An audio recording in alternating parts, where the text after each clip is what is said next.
What's up, guys? Welcome back to the channel. Welcome back to Jane by Design. Thank you guys so much for stopping by. If you're new here, you're welcome. This is Jane by Design. So guys, on today's video we'll be learning how to make a braided headband. If it's beginner friendly and it's simple and easy to make. Now the following are the tools you'll be needing, or the materials you'll be needing to ensure that your braided headband comes out beautiful.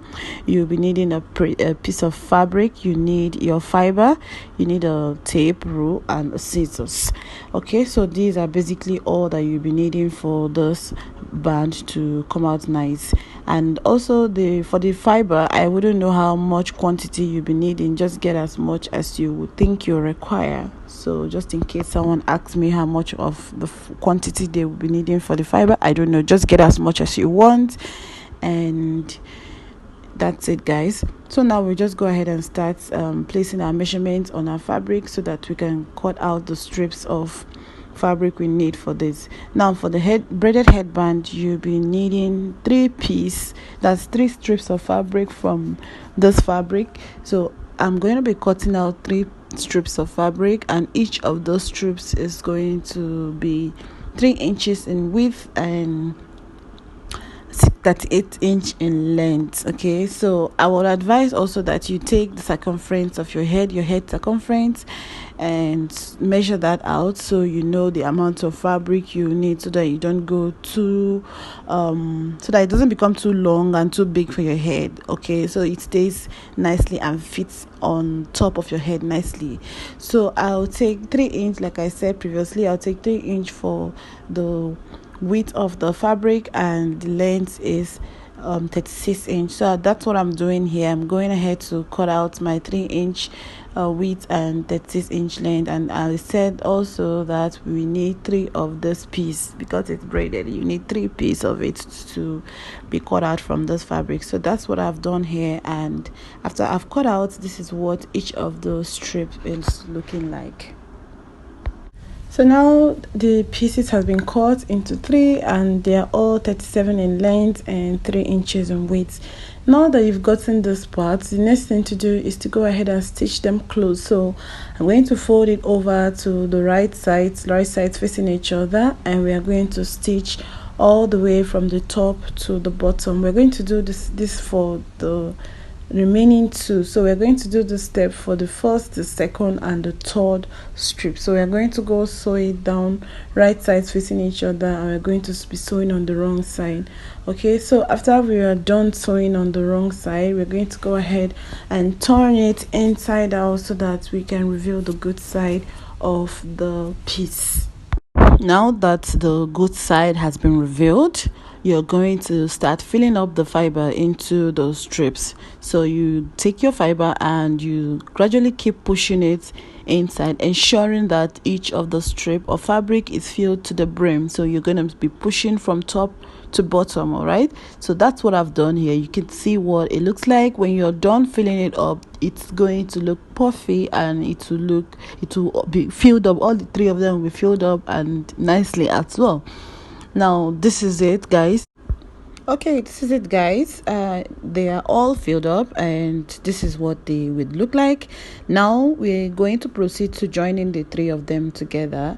Now you're going to be layering them on top of each other. If the fiber is all the way to the surface, you can push it in so that you have something to work with when you take it to your machine. So I'm going to be stacking them up on each other so that we can go run a straight stitch on top of it, so that the 3 of them can be one. Okay, so that they can be one. So that's what we'll do now. I'll take it to the machine, and then I'm going to run a stitch to hold down the 3 of them together. Now this is what it looks like. I've taken it to the machine and I have sewed it down. So now after sewing it down, we are going to start braiding. Now I'm going to leave it on my machine. I'm going to allow my machine footer to hold it down, because there's no other place to actually keep this, except if there was someone that was holding it for you. But unfortunately, it's just me here, so I'm going to leave it on my footer, and the footer is going to serve as a hold for me, so that I can be able to braid the band all the way from that point to the end of the band. So that's what I'm doing now. I'll go ahead and start braiding, and just take it easy. Do not make it too tight. Just as you go, you are easing the fiber in gradually, so it doesn't kind of puff. It doesn't like look as if it's been puffed inside.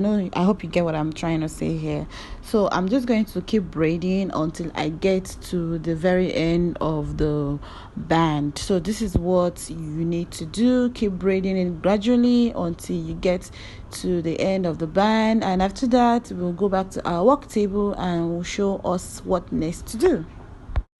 All right, so after you are done braiding, you need to also close that part as well. You need to stitch close that open edge.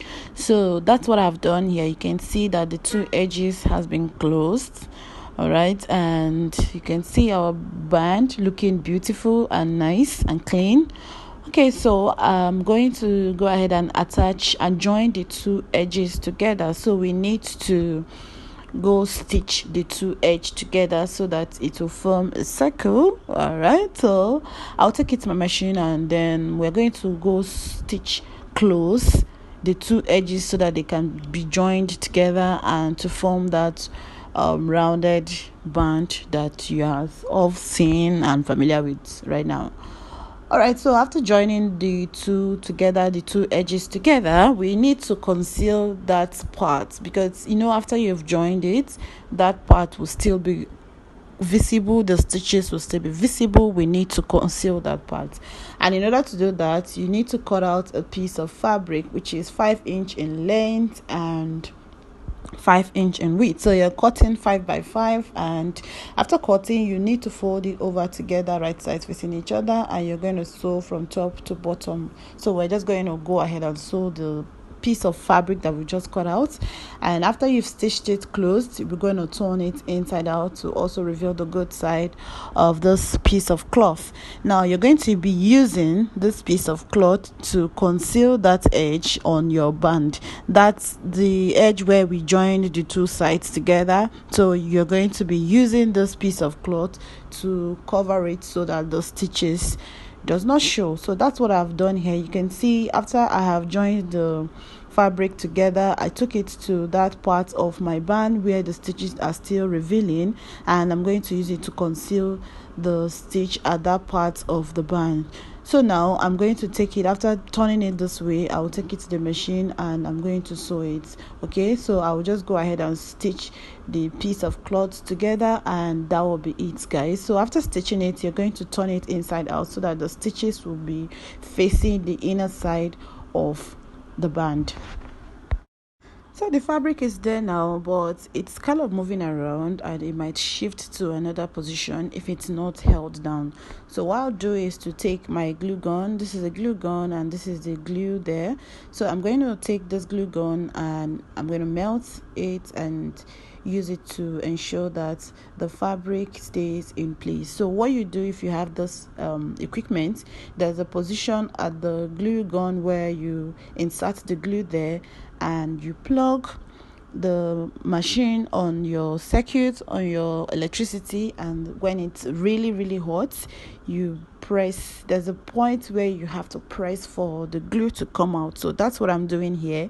I'm kind of pressing out the glue so that it can help the fabric not to be moving around. So that's what I'm doing right here, guys. So just watch the way I'm pressing in my glue underneath the fabric. Okay, so you're pressing the glue in underneath the fabric so that it holds down and it doesn't move around. This option is optional. Okay, if you don't want to use a glue gun, you can use a needle and a thread to hold down the fabric so that it doesn't move around. But in this situation, I decided to use this. It's easier and it's faster and it kind of does the job. Okay, so now after I'm done with this, okay, after I've put in the glue and the fabric is no longer moving around, you can see this is what your band should look like. It came out beautiful actually, and it kind of sat very fit on my hand. So ensure that you make yours and let me know in the comment section, guys. This is the end of the video. You can see how beautiful and cute it is looking. If you like this video, please give me a thumbs up, subscribe to my channel if you're not yet subscribed, and I will see you guys in my next. Thank you for watching, and remain blessed and stay positive wherever you are. Bye.